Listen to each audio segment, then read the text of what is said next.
한자 이야기, 낱말 이야기 211번째 시간입니다. 이번 시간은 유착이라는 말 한번 살펴보겠습니다. 뭔가 유착되었다, 유착했다. 주로 보면 좋지 않은 뜻으로 많이 쓰죠. 권력이 있는 사람과 또는 재산이 있는 사람들이 이렇게 서로 결탁을 해서 뭔가 이렇게 좀 잘못된 행동을 하는 것, 그런 것들을 유착이라고 합니다. 사고가 많이 나죠. 네, 유착이라는 게 상당히 좀 어려운 낱말입니다. 한번 살펴보겠습니다. 네, 한자는 참 복잡하지요. 특히 유자가 아주 복잡합니다. 복잡할 때는 한자를 하나하나 뜯어보면 괜찮습니다. 네, 뜯어보면 자, 병들어 기댈 역이라는 것이 있죠. 병이 들어서 어디에 기댄다는 것이죠. 병이 들면 어디 기댈까요? 침상에 기대죠. 상이 눕습니다. 상이 이렇게 생겼습니다. 상이 이게 다리이고 이렇게 판에 이렇게 있습니다. 사람이 이렇게 누워 있습니다. 이렇게 사람이 누워 있는 모양이에요. 이것을 이렇게 세웁니다. 세워서 만든 글자예요. 네. 그렇게 생각하면 쉽습니다. 그리고 이제 요 유자는 낳는다는 뜻의 유자인데 요게 조금 어렵습니다. 요것도 다시 한번 나눠볼까요? 마음심을 일단 떼내보죠. 마음심을 떼내면 이렇게 되죠. 이런 모양이 됩니다. 자, 요거는 이제 어떻게 나뉘느냐 하면 잘 한번 볼까요? 세 개로 나뉘는데 첫째, 다롤자로 된 부분이 이렇게 나뉩니다. 자, 다시 설명해볼까요? 다롤자로 된 부분이다. 이것은 원래 배를 뜻하는 거예요. 배주자예요. 배주자가 이렇게 변한 모양인데 어떤 그릇을 뜻하면 됩니다. 그리고 위쪽 부분과 아래쪽에 하나를 합쳐서 이렇게 볼까요? 이렇게 침 모양으로 보면 되겠습니다. 침. 그리고 뭔가 하나 이렇게 오른쪽에 떨어져 있다. 이런 모양이에요. 이 모양이 합쳐져서 요 위에 있는 글자가 됩니다. 위에 이렇게. 네. 이것은 무엇이냐 하면 침으로 사람의 몸에 있는 고름을 짜내어서 이렇게 그릇에 옮기는 모양이에요. 이것은 배는 이제 그릇이라고 보면 침으로 고름을 짜낸다. 이것이 고름을 나타내는 모양이라고 옛날 글자를 보고 학자들이 그렇게 말들을 하고 있습니다. 그래서 침으로 고름을 짜내서 이렇게 그릇에 담는다. 그런 뜻이 되겠습니다. 자, 그렇게 되면 상처가 이제 고름을 빼게 되면 좀 낫게 되겠죠. 그렇게 됐을 때 어떻게 될까요? 마음이 상당히 이제 좋아지겠죠. 아프다가 이제 치료를 했으니까 이제 낫는구나 하는 그런 마음이 생깁니다. 그래서 나을 유입니다. 이것도 나을 유고 이것은 병 나을 유다. 병자가 있는데 침으로 고름을 짜내서 옮기는 모양이다 해서 병이 낫는다 이렇게 되겠습니다.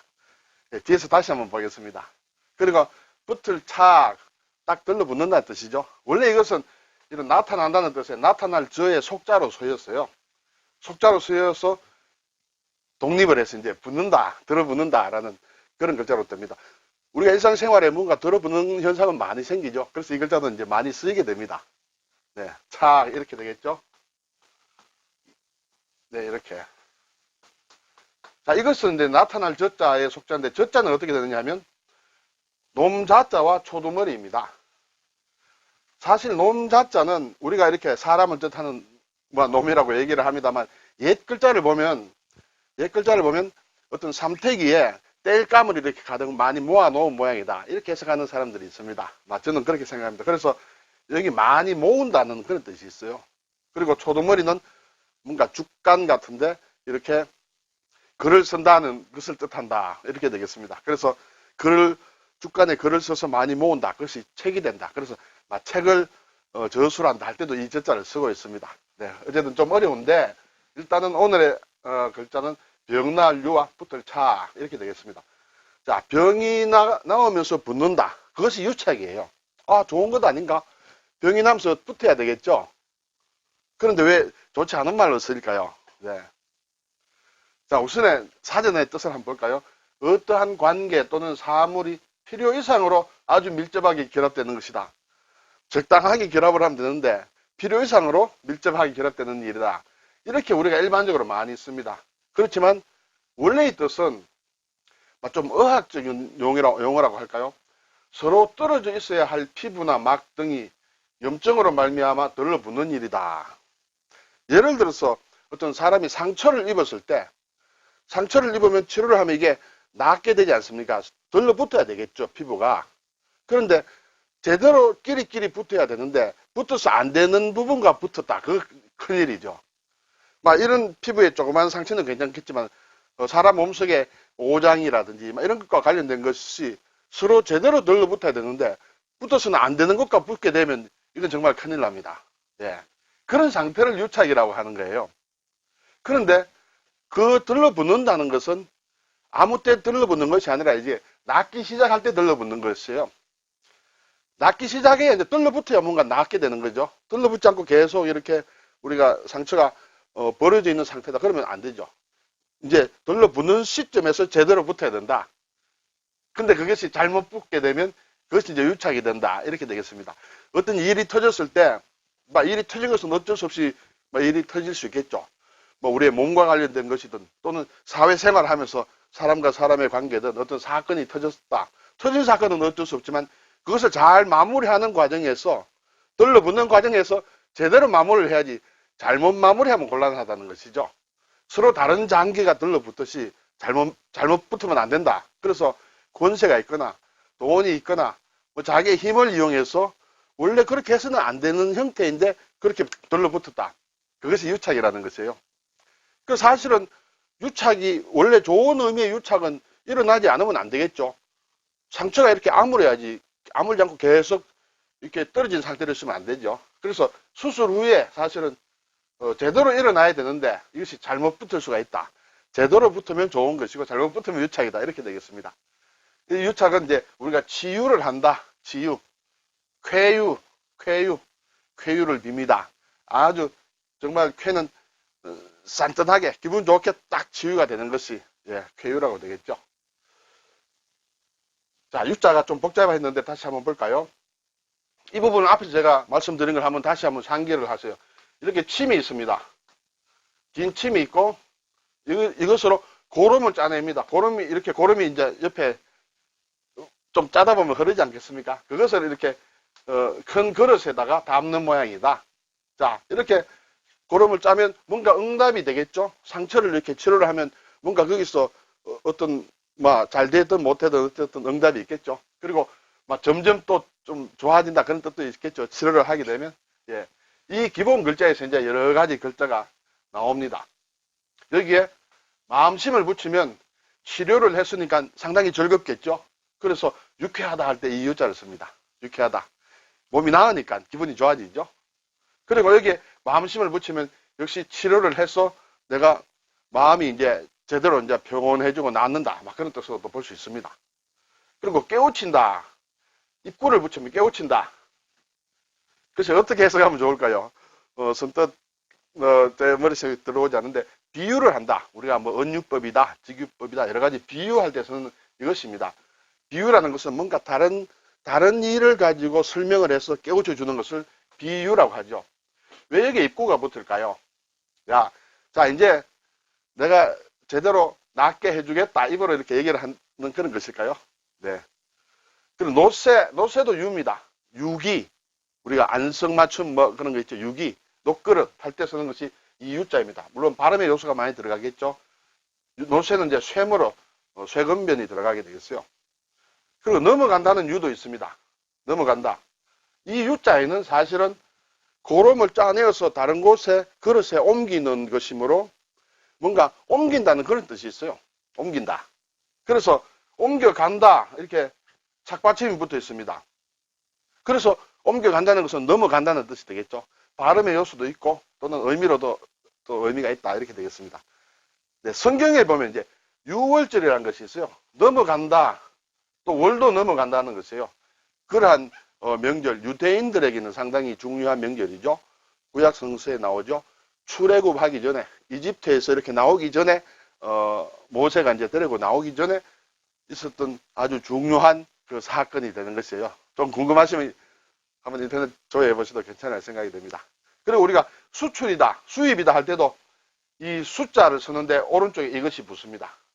왼쪽에는 이렇게 술에 그가 되죠. 술에 실어서 옮긴다는 뜻이에요. 이것이 숫자가 옮겨서 실어서 내보내는 것이 수출이고 실어서 들어오는 것이 수입이 되겠어요. 그럴 때 이곳에는 이것이 이제 고름을 짜서 딴 그릇에 옮기듯이 옮긴다는 그런 뜻이 있어요. 그 한자의 이제 속뜻을 알면 상당히 글자들을 이렇게 해석하는데 폭이 넓어진다. 이렇게 볼 수 있습니다. 자, 유착을 얘기를 하니까 제가 교착이라는 말이 생각이 났어요. 여러분도 생각이 날 수 있겠죠. 뭔가 교착 상태에 빠졌다. 뭔가 일이 풀리지 않고 그 상태에 그대로 있는 것이다. 이렇게 되겠습니다. 그래서 착은 앞에서 얘기한 대로 붙을 착인데, 붙는다는 건 도착한다 하는 것도 착이에요. 몸에 들러붙는 것도 착이고, 여기까지 온다. 몇 시에 도착한다. 착. 예. 그 반대는 또 발이 되겠죠. 발착. 떠나는 것이 발이 되겠죠. 서울발, 부산착. 뭐 이렇게 되겠죠. 2시 발, 5시 착. 이렇게 쓸 수 있습니다.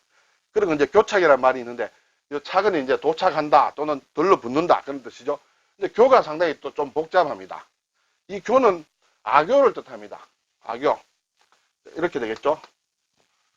기두에 또 이렇게 좀 글자가 좀 복잡합니다. 원래 글자는 이 발음의 요소를 가지고 있다고 합니다.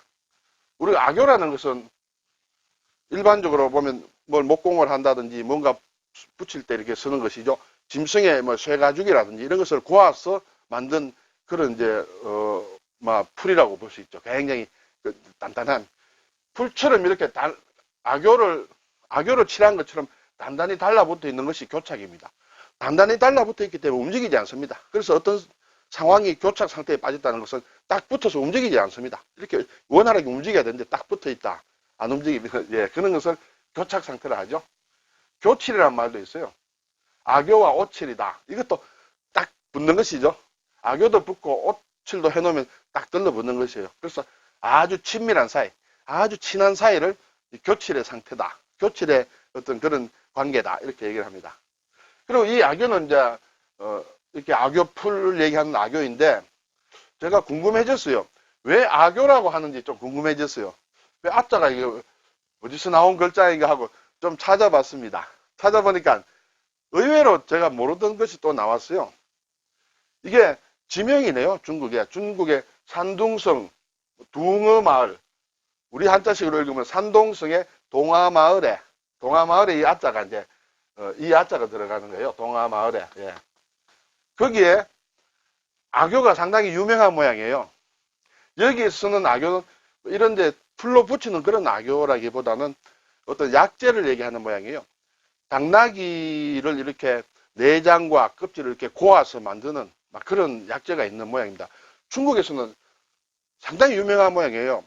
이 악교와 그리고 노경과 인삼 이것이 3대 유명한 약재라고 하는데 그것이 약재가 악교예요. 왜 악교냐 하면 동아마을에서 나왔기 때문에 그것이 유명한 산지이기 때문에 아자가 붙고 고아서 이렇게 만드는 것은 풀을 만들 때도 그렇게 하고 또 이 약재를 만들 때도 당나귀의 가죽과 내장을 고아서 만든다 해서 이 교자를 쓰는 모양이에요. 그래서 제가 이 공부를 하다가 이런 것이 있구나 하는 것을 알았습니다. 인터넷에 보니까 또 이런 것이 선전이 많이 뜨더라고요.